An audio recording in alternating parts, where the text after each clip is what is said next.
8वें वेतन आयोग से कर्मचारियों की सैलरी और पेंशन में होगा बड़ा इजाफा। फिटमेंट फैक्टर 2.86 पर आधारित अनुमान। केंद्र सरकार के कर्मचारियों और पेंशनर्स को 8वें वेतन आयोग का बेसब्री से इंतजार है। यदि नए वेतन आयोग में फिटमेंट फैक्टर 2.86 तय किया जाता है तो न्यूनतम बेसिक सैलरी 18,000 से बढ़कर 51,480 हो सकती है। इसका मतलब सैलरी में लगभग 3 गुना वृद्धि होगी।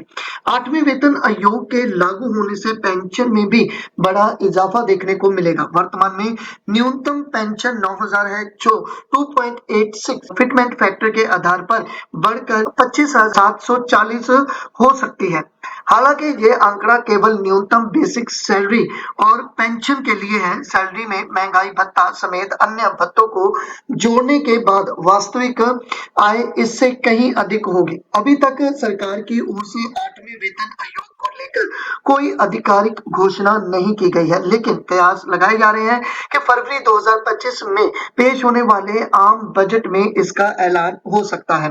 वेतन आयोग को जनवरी 2026 से लागू किए जाने की योजना है। आयोग अपनी रिपोर्ट सरकार को सौंपेगा, जिसमें देश की मौजूदा आर्थिक स्थिति और वित्तीय हालात के आधार पर वेतन और पेंशन में बढ़ोतरी की सिफारिशें होंगी।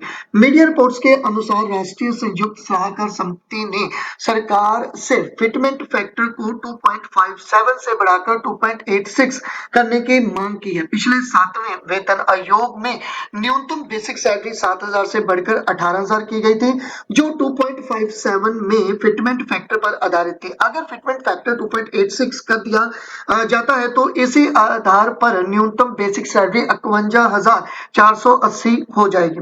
8वें वेतन आयोग से जुड़े इस संभावित बदलाव का देश के 1 करोड़ से अधिक केंद्र सरकार के कर्मचारियों और पेंशन भोगियों पर बड़ा असर पड़ेगा और इससे उनकी वित्तीय स्थिति में सुधार होगा और आर्थिक गतिविधियों को भी बढ़ावा मिलेगा। हालांकि इन बदलावों को लेकर अभी तक कोई आधिकारिक पुष्टि नहीं हुई है, लेकिन कर्मचारियों की निगाहें प्रधानमंत्री नरेंद्र मोदी और आगामी बजट घोषणाओं पर टिकी हुई हैं।